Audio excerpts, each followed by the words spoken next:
An alternative pathway, and even if you do it just part-time, brings a lot of things into your life and your career that you may not have had if you didn't try it.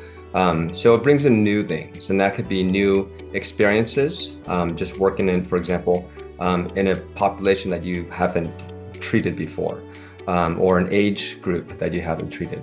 It also brings in new skills. You're going to learn maybe how to deal with more medically complex patients or how to deal with more traumas. And those skills actually can enhance your private practice as well. Academic dentistry, for example, offers the opportunity to, of course, teach for those who like to do that.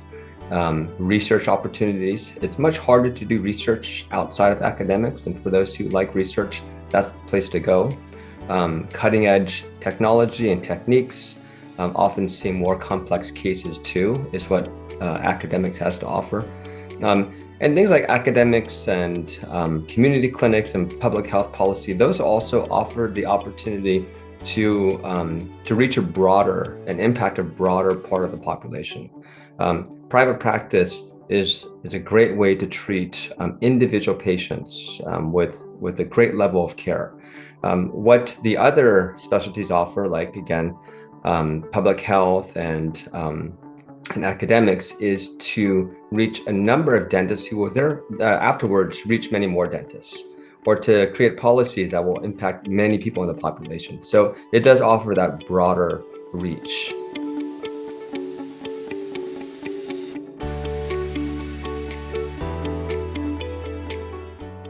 I think the first thing is, especially for students, now is the time to get exposed and to explore. You may have a lot of commitments right now, but they just get more and more as time goes on. The longer we are anywhere, the deeper our roots get and the broader they spread, and the harder it is to make a move afterwards. So when it's early, that's a great time to learn about other specialties.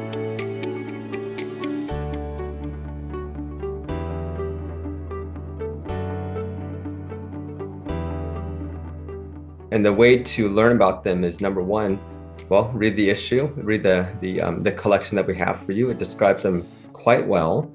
And then go to the websites of those particular specific pathways that are in your area. If you're looking into community clinics, find the community clinics that are in your area. Look up their websites, learn about them, learn what they do, and then reach out to these people.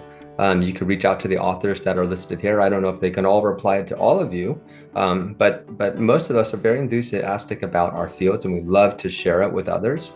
And so these authors would probably be the same.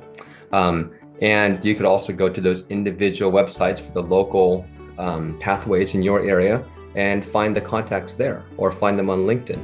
Ask them about what they do, shadow, volunteer. For a lot of these pathways, volunteering is the way to get started, particularly in academics.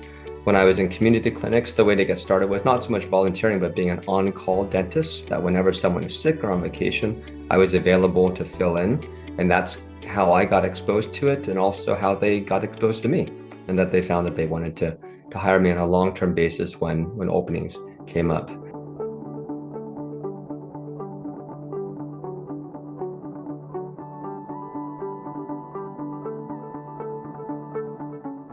Many of these pathways have part-time options. In fact, probably most of them do. Certainly in academics, you could volunteer 1 day a week. You can work 1 day a week for pay, up to 4 or 5 days a week. The same thing with community clinics and mobile and all those. So you don't have to give up something and take a big risk just to try another pathway.